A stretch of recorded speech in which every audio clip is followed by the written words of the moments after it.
Bon, comme vous savez, l'Algérie n'est ni la Russie, ni le Qatar, donc en termes de réserves. Donc l'Algérie a quand même des limites en termes de réserves et de On parle de capacité de production. 2050, Oui, 2050, oui, 2060. oui, même dans ce domaine-là. Donc nous avons comme objectif de passer à 85 milliards de mètres cubes. Nous sommes déjà là-bas.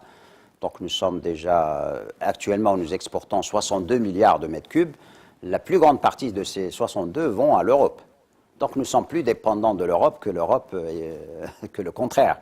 Puisque une fois que vous êtes engagé dans des contrats à long terme, c'est nous qui sommes dépendants de l'Europe, puisque vous le voyez maintenant avec Gaz Naturel et Sonatrach, pour renégocier les contrats, c'est, comme on dit, c'est un effort considérable. Ça nous a pris depuis 2 ans pour revoir les prix des contrats. Donc, parce que le gaz n'est pas comme le pétrole, les produits pétroliers ou le pétrole. Parce que le pétrole, si vous n'avez pas d'accord sur les prix, vous prenez votre pétrole et vous allez autre part et vous le vendez. Le gaz, vous n'avez pas cette option. Une fois que vous avez un gazoduc, vous vendez un volume. Si les prix changent et vous voulez les changer, c'est toute une transaction, c'est toute une négociation qui fait rentrer des éléments politiques quelquefois. On vous dit, bon, moi, je ne peux pas augmenter parce que mes consommateurs ne vont pas me payer ce prix-là. Alors que d'un autre côté, on nous dit, ça c'est le marché libre, il faut que ça soit réalisé par les deux compagnies et non pas seulement donc dans le cadre d'un prix régulé.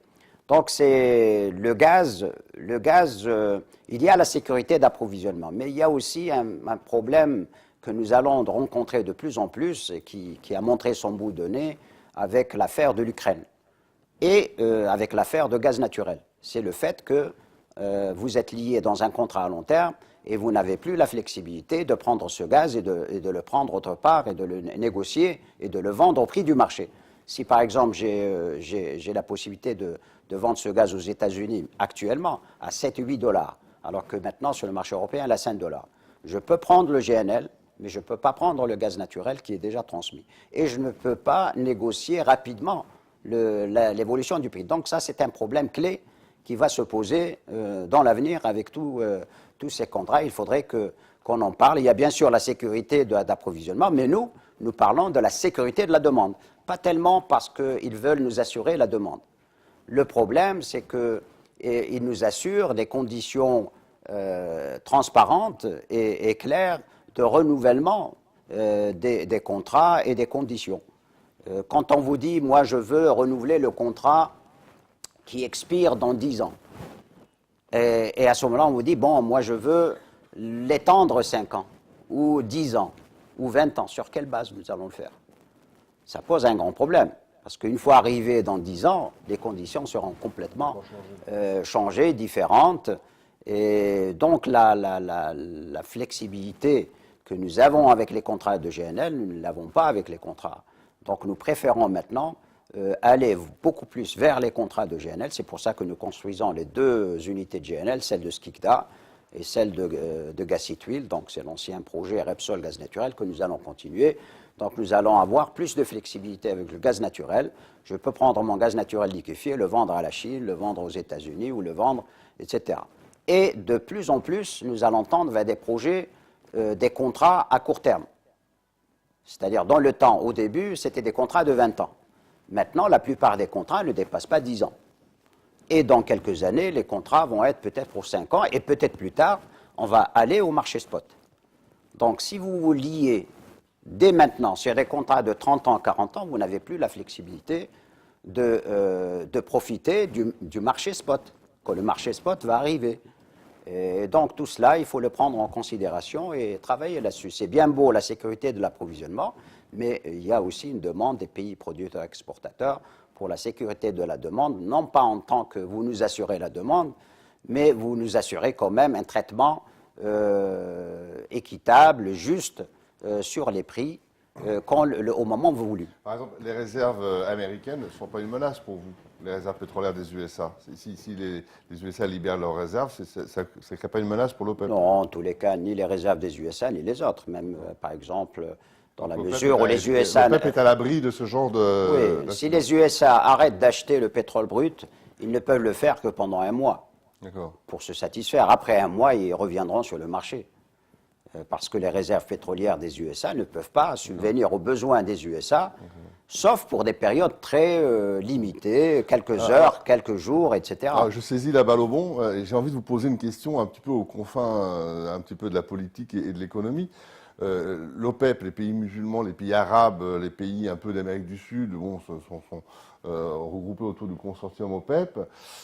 Comment expliquez-vous que, fort quand même de cette force économique, de ces matières premières, de ce pétrole, de ce gaz, que sur le plan mondial, je veux dire qu'on ait un petit peu ce déséquilibre entre, par exemple, les États-Unis, l'Europe, et puis tous ces pays qui recèlent de richesses, alors que c'est quand même une force économique. C'est un petit peu une question un peu mélangée, mais comment expliquez-vous ça, vous, le président de l'OPEP? Bon, moi, je ne pense pas que je puisse l'expliquer. Moi, je pense que, disons, les pays sont des pays développés. Donc, les pays, les USA, l'Europe, sont des pays développés qui ont su tirer parti de leurs ressources, donc, et surtout les ressources humaines, la technologie, etc. Ils ont tiré profit de la pollution, hein, de l'univers. L'univers est pollué actuellement, non pas parce que ce sont nos pays qui l'ont pollué, ce sont ces pays-là qui l'ont pollué. Maintenant, ils nous disent il ne faut plus polluer, donc vous ne pouvez plus vous développer. Donc le problème, c'est que maintenant, nous sommes soumis à des conditions qui sont pratiquement les conditions d'établissement de projets dans les pays développés. Par exemple, je fais une centrale électrique en Algérie, ben on m'impose les conditions en termes d'environnement, en termes d'impact, etc., que ces pays-là n'avaient pas imposé il y a 30 ans, 40 ans à leur propre projet.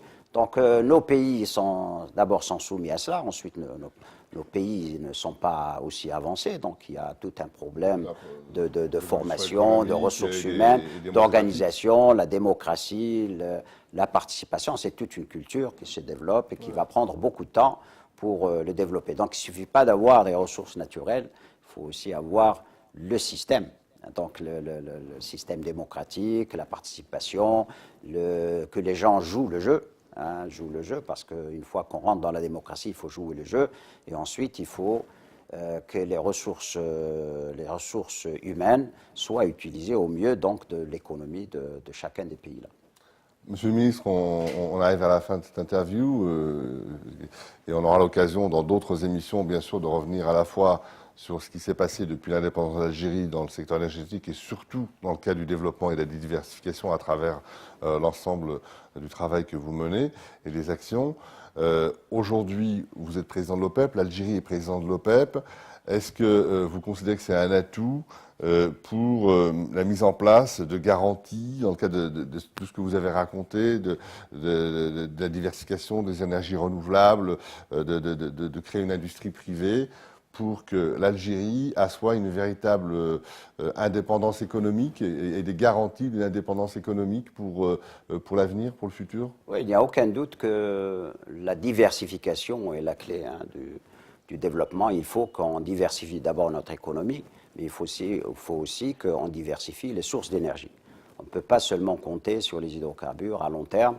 Donc nous sommes en train de diversifier. Nous avons mis en place le cadre juridique, réglementaire. Nous sommes en train de former donc les ressources humaines. Nous sommes en train de faire les projets dans ce sens-là. Bien sûr, il y a toute une politique aussi sur les prix des produits énergétiques qui doit suivre cet élan pour encourager les produits des énergies nouvelles renouvelables, y compris le nucléaire, donc, parce que ça coûte plus cher. Donc il y a aussi moyen de voir comment on va financer tout cela. Bien sûr, c'est aussi l'environnement qui doit changer. Donc tout le système bancaire en Algérie qui doit évoluer pour s'adapter à ce système. Parce que sinon, il constitue une camisole de force pour le développement de certains secteurs qui sont plus dynamiques, qui activent, qui veulent aller très loin, mais qui sont bloqués en quelque sorte par le manque, disons, d'infrastructures financières qui existent autre part.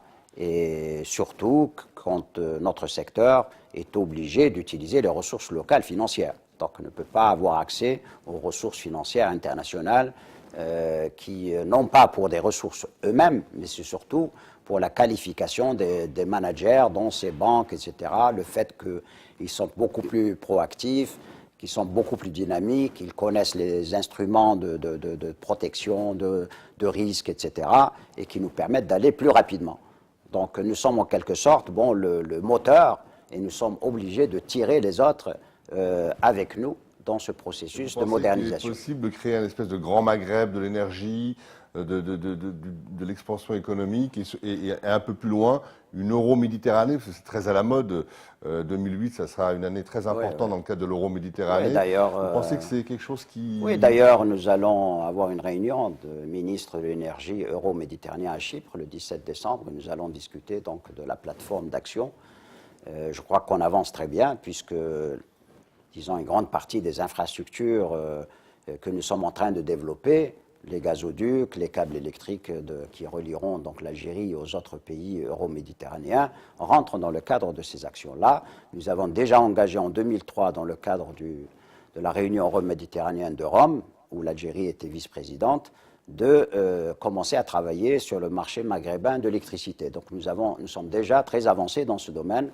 Donc il y a déjà un groupe de travail, un financement européen, et le secrétariat est assuré d'ailleurs par l'Union européenne. Et donc nous avançons très très bien tout pour la création d'un marché maghrébin de l'électricité. Bien sûr, nous avons des ambitions d'aller beaucoup plus loin avec la création d'un marché sur le gaz, de nous connecter avec les autres pays du Machrek, d'avoir un anneau de gazoduc autour de la Méditerranée, un anneau d'électricité.